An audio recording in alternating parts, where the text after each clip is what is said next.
Dear friends, ഇന്നത്തെ episode നമ്മുടെ സ്വന്തം ഇടയ്ക്കൽ കേവ്സ് ആണ്.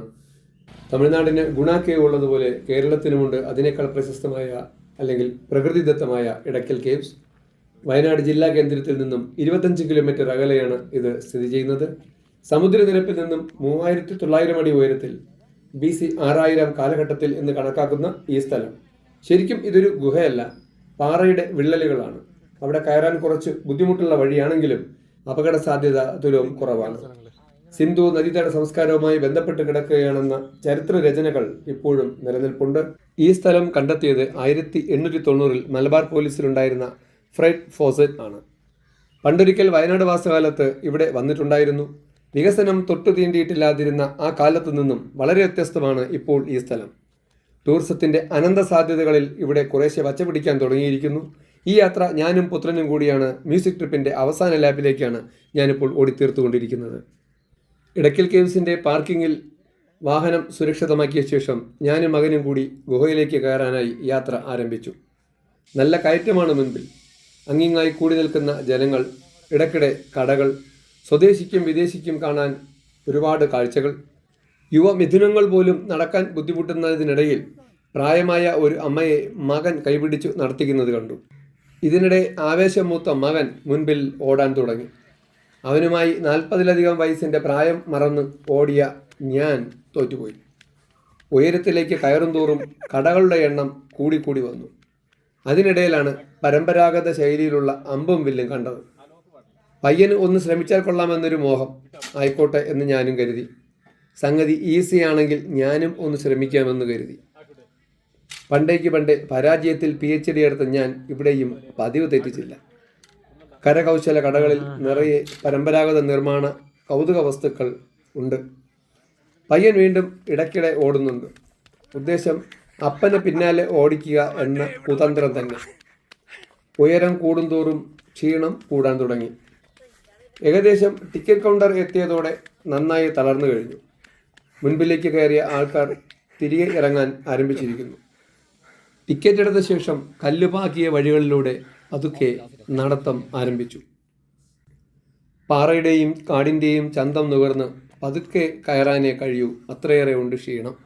ആൾക്കാരുടെ തിരക്ക് കൂടിക്കൂടി വരുന്നുണ്ട്. ഇടയ്ക്കൊരു ഇടത്താവളം പോലെ ഒരിടം. ഇടുങ്ങിയ വഴികളിലൂടെ ഒരുവിധം അകത്തേക്ക് കയറാം. മഴക്കാലമല്ലാത്തതിനാൽ പാറയ്ക്കുള്ളിലും ഡ്രൈ ആയിട്ടുള്ള ഒരു അന്തരീക്ഷമാണ്. അവിടെ ഒരു ചെറുകൂട്ടം ആൾക്കാരായപ്പോഴേക്കും ഇനിയും റെസ്റ്റ് വേണ്ട എന്ന് കരുതി മുന്നോട്ട് പോകാൻ തന്നെ ഞാൻ തീരുമാനിച്ചു.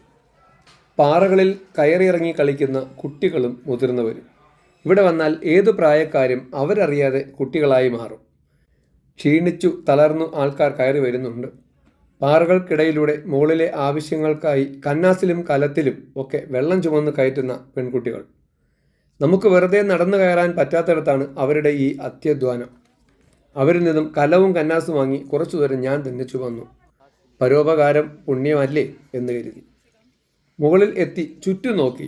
നല്ല തകർപ്പൻ ലാൻഡ്സ്കേപ്പ്. 360 ഡിഗ്രി വ്യൂ ഇല്ലെങ്കിലും ചുറ്റും കാണാൻ നല്ല ഭംഗി. കാനന ഭംഗിയുടെ ചാരുത കണ്ണുകൾ കൊണ്ട് കാണാൻ പറ്റുന്നതിൻ്റെ ഒരു ഭാഗ്യം. ഒടുവിൽ ഗുഹകൾക്കുള്ളിലേക്ക് പ്രവേശിച്ചു. നല്ല സൂര്യവെളിച്ചത്തിൽ മനോഹരമായിരിക്കുന്നു. അത്യാവശ്യം ജനക്കൂട്ടം ഉണ്ട്. വായിച്ചറിഞ്ഞതും കേട്ടറിഞ്ഞതുമായ കാര്യങ്ങൾ ഇവിടെ നേരിൽ കാണുമ്പോൾ വളരെ സന്തോഷം. 6000 ആണ്ടിൽ കല്ലിൽ കോറിയിട്ട കഥകളാകാം കണ്ണിൻ മുൻപിൽ ഇവിടെ ഞാൻ കാണുന്നത്. ഭാവനയിൽ ഞാൻ അക്കാലത്തിലേക്ക് ഒന്ന് പിന്തിരിഞ്ഞു നോക്കി. ദിവസവും ഇവിടെ വരെ കയറിയിറങ്ങിയിരുന്ന ആൾക്കാരുടെ കരുത്തിനെക്കുറിച്ച് ഓർത്തു. കാറും ബംഗ്ലാവും മൊബൈലും കൃത്രിമ കാഴ്ചകളും ഇല്ലാത്ത കാലത്തെക്കുറിച്ച് ഓർത്തു. അവരുടെ സ്വപ്നങ്ങൾ എന്തായിരിക്കുമെന്നോർത്തു. വന്യമൃഗങ്ങളിൽ നിന്നും പേമാരിയിൽ നിന്നുമൊക്കെ കുഞ്ഞുങ്ങളെ ചേർത്ത് പിടിച്ചിരുന്ന കുടുംബങ്ങളെക്കുറിച്ച് ഓർത്തു. അപ്പോഴേക്കും ഒരു ഗൈഡ് ചേട്ടൻ വന്നു ഈ ഗുഹാചരിത്രം വിവരിക്കാൻ ആരംഭിച്ചു. അടുത്തുള്ള കേവാണ്. ശക്തമായൊരു ഭൂകമ്പത്തിനുണ്ടായതാണ്. ഇതിൻ്റെ പേര് വന്നിട്ട് എടക്കൽ എന്ന് പേര് വരാനുള്ള കാരണം രണ്ടിൻ്റെ ഇടയ്ക്ക് കല്ല് തങ്ങി നിൽക്കുന്നുണ്ട് എടക്കൽ എന്ന് പേര് വരുന്നു. ഇതിന് ഒരു 6000 വർഷം മുന്നേ പഴയകാലത്തെ പ്രൈവറ്റ് താമസിച്ചിരുന്നു. ആ സമയത്ത് അവർക്ക് കമ്മ്യൂണിക്കേഷൻ പർപ്പസിന് വേണ്ടിയിട്ട് ലാംഗ്വേജും ലെറ്റേഴ്സും ഇല്ലാത്തതുകൊണ്ട് കമ്മ്യൂണിക്കേഷൻ പർപ്പസിന് വേണ്ടിയിട്ട് അവർ വരച്ചു വെച്ച ഗുഹാചിത്രങ്ങളാണ് ഇവിടെയുള്ളത്. അതിലെ മെയിൻ ചിത്രം വന്നിട്ട് ഇവിടെയാണ്. ഇങ്ങോട്ട് കിട്ടുന്നത്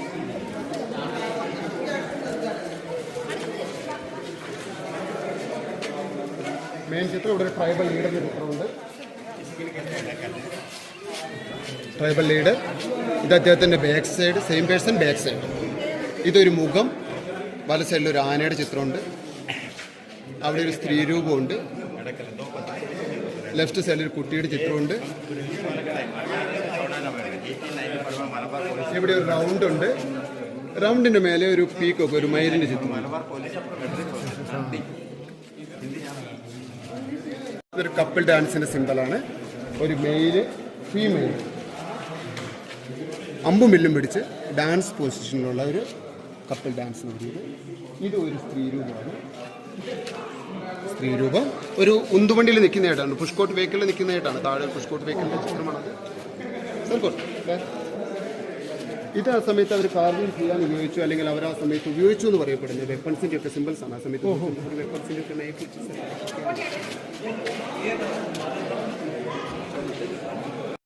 ഇതൊരു ലേഡി ഫിഗർ, ഒരു വൈൽഡ് ആനിമൽ,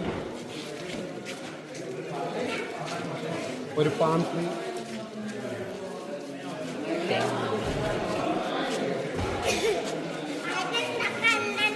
രണ്ട് ഫ്ലവർ ഉണ്ട് ഇവിടെ. ഓക്കെ, രണ്ട് ഫ്ലവർ.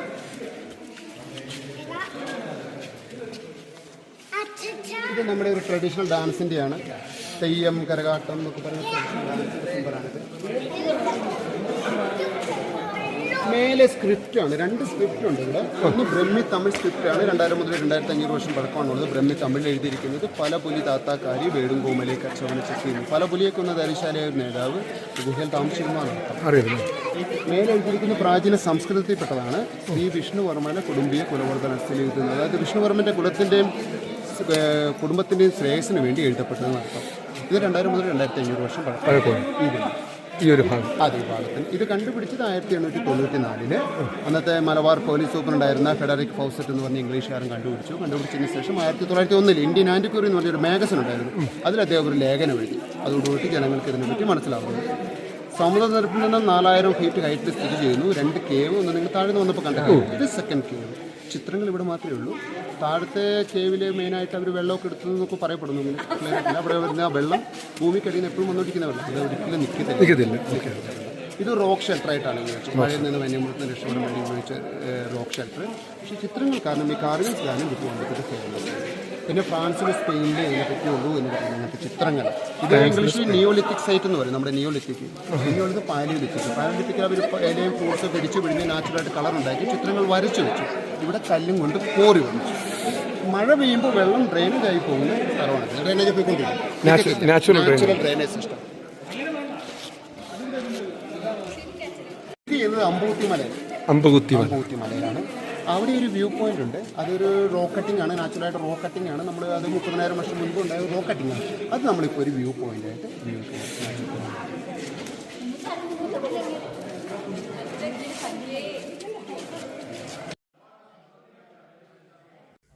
നേരം ഏറെയായിരിക്കുന്നു. ഇനി തിരികെ ഇറങ്ങണം. പുറത്തിറങ്ങി നോക്കിയപ്പോൾ ജനക്കൂട്ടം വലുതായിരിക്കുന്നു. നേരത്തെ വഴിയിൽ വെച്ച് കണ്ട അമ്മ ഒരു സംഘം മക്കളുമായി ചേർന്ന് എവറസ്റ്റ് കയറുന്ന മാതിരി കയറുകയാണ്. ഞാൻ അവിടെ തന്നെ നിന്നു. ആ അമ്മയോടൊപ്പം ഒരു ഫോട്ടോ എടുക്കണം എന്ന് തോന്നി. ഒപ്പം അനുഗ്രഹവും വാങ്ങണം. ഞങ്ങളുടെ ഫോട്ടോ സെഷൻ കഴിഞ്ഞതോടെ അമ്മ സെലിബ്രിറ്റിയായി മാറി. ഗുഹ കാണാൻ വന്ന പലരും അമ്മയോടൊപ്പം ഫോട്ടോ എടുക്കാൻ തുടങ്ങി. ഞാൻ അവരുടെ ഒരു കുടുംബ ചിത്രം എടുത്തു. ജാനകി അമ്മ, 85 വയസ്സ്, കണ്ണൂർ സ്വദേശി. അമ്മയ്ക്ക് ആയുരാരോഗ്യ സൗഖ്യങ്ങൾ നേർന്നുകൊണ്ട് ഞാൻ വീണ്ടും താഴേക്ക് ഇറങ്ങാൻ തുടങ്ങി. നല്ല സുരക്ഷിതമായ രീതിയിൽ ഡിപ്പാർട്ട്മെൻറ്റ് വഴിയൊരുക്കിയിട്ടുണ്ട്. താഴെ വരുന്ന വഴിയിൽ മുളയരി പായസം കുടിക്കണം എന്ന് തോന്നി. കടക്കാരൻ്റെ മുളയരി പായസ വിവരണം കേട്ട് മനസ്സിലാക്കി പായസം കുടിച്ചു. കുറച്ചു അരി വീട്ടിലേക്കും വാങ്ങിച്ചു.